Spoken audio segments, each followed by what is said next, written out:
Dis-moi monsieur, c'est quoi le cinéma d'horreur? Dis donc, je te trouve bien présomptueux, jeune freluquet, mais soit.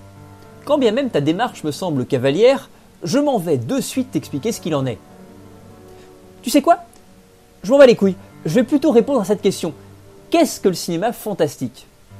Mais ne t'inquiète pas, nous reviendrons à l'horreur dans quelques minutes, et puis c'est ma vidéo, donc je fais ce que je veux. Soyons pompeux, ça te dit? Ainsi pourrions-nous définir le fantastique.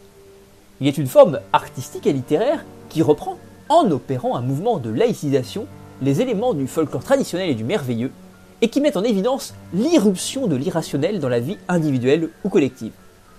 On entend donc par fantastique, classiquement, l'intrusion d'un phénomène dans le réel qui ne répond pas aux lois de la nature.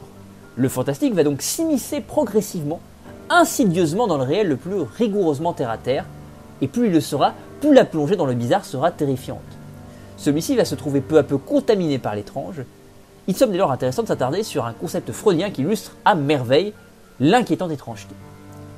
L'inquiétante étrangeté, dit Freud, prend naissance dans la vie réelle lorsque les complexes infantiles refoulés sont ranimés par quelque impression extérieure ou bien lorsque les convictions primitives surmontées semblent être de nouveau confirmées.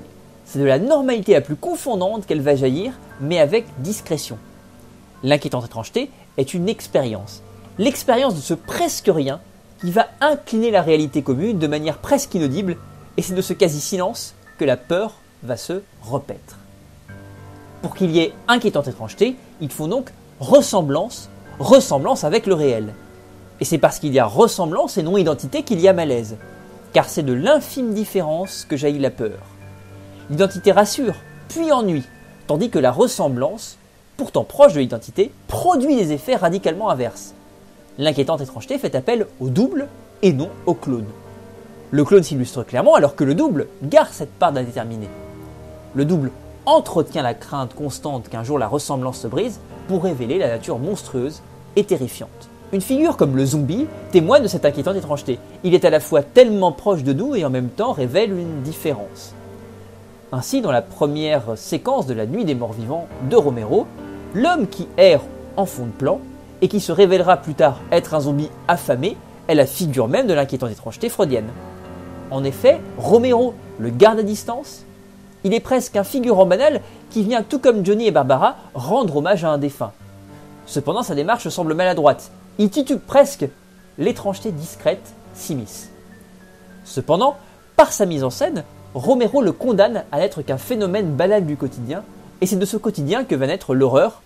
Là est la force du premier effort zombiesque de Romero. La caméra ne fait que susurrer une légère étrangeté, une dissonance au cœur du réel, mais passe vite dessus. Elle la souffle très légèrement à l'oreille du spectateur, sans jamais opérer une réelle focalisation. Et finalement, l'action se déroulant au premier plan, soit Johnny s'amusant à faire peur à Barbara, « They are coming for you, Barbara », vient éclipser ce personnage étrange en fond de plan qui sombre dans l'oubli, dans l'indifférence, jusqu'à ce qu'il se jette sur Barbara pour la dévorer. Dès lors, venons-en au cinéma d'horreur. Tentons de différencier cinéma fantastique et cinéma d'horreur, qui pourtant ne cessent de donner l'impression de se confondre. Dans un premier temps, notons que le cinéma d'horreur, contrairement à tout autre genre, n'est nullement affaire de moralité, ou même d'immoralité. Il se pose ailleurs. Il n'est ni moral ni immoral, il est amoral, hors de la morale, extra-moral. Mais allons plus loin. Machiavel, dans Le Prince, pose ainsi comme qualité fondamentale du prince qu'il doit pouvoir être non buono, que nous pouvons traduire tout simplement de la manière suivante, non bon.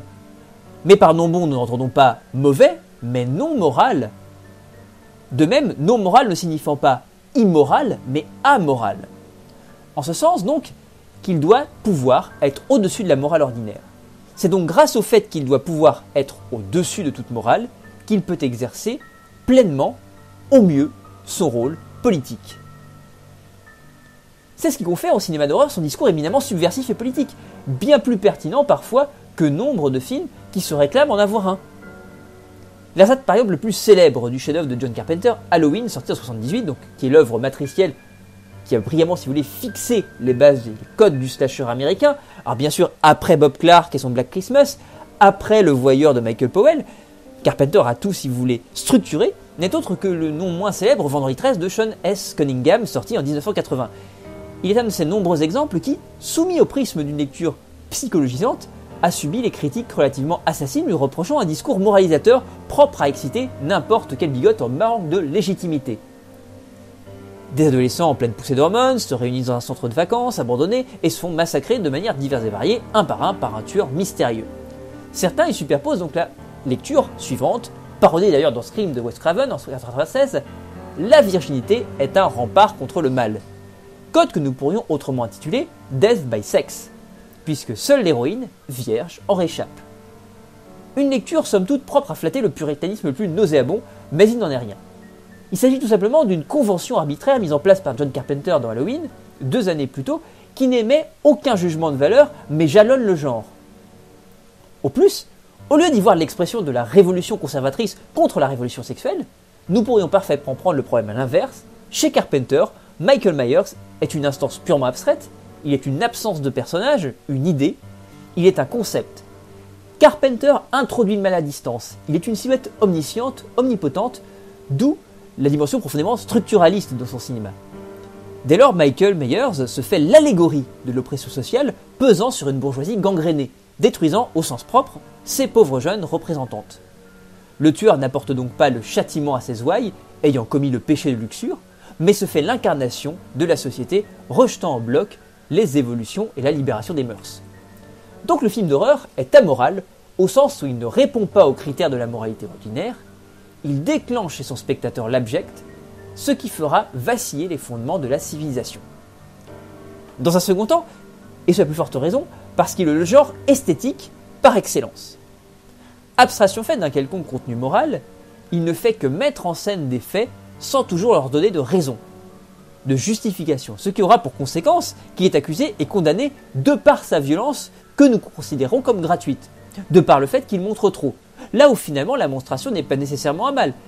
N'est-ce pas justement la gratuité d'un acte qui le rend encore horrible, encore plus horrible, et donc l'objet du cinéma d'horreur? Et alors comporte toujours une part de suggestion, même dans les œuvres gore les plus explicites. Chez Dario Argento, le meurtre est élevé au rang d'art, parce qu'il n'est justement soumis à aucun critère moral. Il est un moment purement esthétique. Dans le cas des Frissons de l'angoisse, Profondo Rosso en 1975, de Suspiria, de Ténèbres, ce dernier d'ailleurs se faisant l'excroissance paroxysmique du cinéma d'Argento, les films sont entièrement construits autour des monstrueuses scènes de meurtre, à tel point que celles-ci constituent en elles-mêmes des petits films totalement indépendants à l'intérieur du film. Le film et sa narration en deviennent presque anecdotiques si on le compare aux mises en scène proprement hallucinantes des meurtres. L'intrigue générale est un prétexte au meurtre. Le cinéma d'horreur est donc un cinéma d'image pure, de mise en scène. D'une certaine manière, il est ce qu'est la quintessence du cinéma, c'est-à-dire une histoire racontée par des images en mouvement, sans littérature, 2 plans enchaînés de la bonne façon pour leur conférer un sens. Si vous voulez, c'est le mythe de l'arrivée du train en gare de la Ciotat des Frères Lumière, qui, encore une fois selon le mythe, suscitait à la terreur pure une image en mouvement qu'on eût cru être les réalités. Nul besoin de dialogue à rallonge, tout peut et surtout doit être dit par les images et la mise en scène. Dernier élément important, on pourrait justement reprocher au cinéma d'horreur son manque d'originalité scénaristique et sa propension à pomper jusqu'à la moelle les codes galvaudés, de céder à la facilité de la redite, de la suite, du remake. Mais sans dire bien sûr que le cinéma d'horreur ne compte que des chefs-d'œuvre dans ses rangs, loin de là, la redite et la suite sont dans l'essence même de l'horreur. Parce qu'il s'agit d'un genre et d'un ensemble de sous-genres ultra codés. L'horreur fonctionne nécessairement sur la redite, la réutilisation quasi systématique de situations, l'objectif étant de transcender ces codes, tout comme le fantastique d'ailleurs, et l'ensemble des autres genres.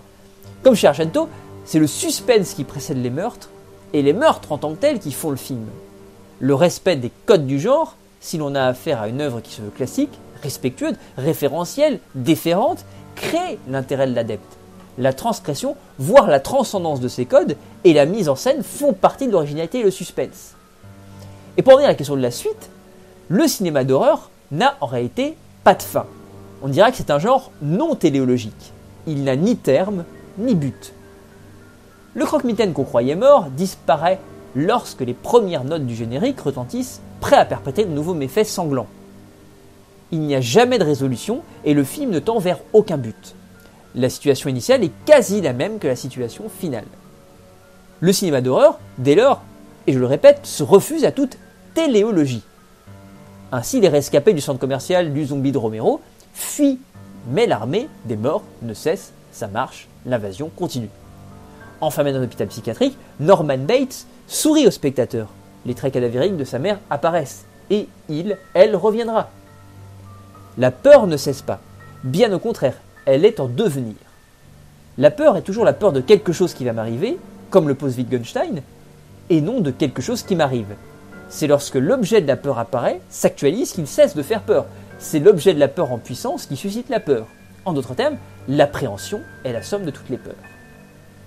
Ainsi, la crainte, la peur n'est pas celle d'un objet, elle ne révèle finalement pas ce qui est au sens d'un objet définitivement actualisé, mais ce qui sera, qui certes se dessine dans le présent, mais demeure tout du long une attente sans objet. C'est ce que Wittgenstein nomme orientation.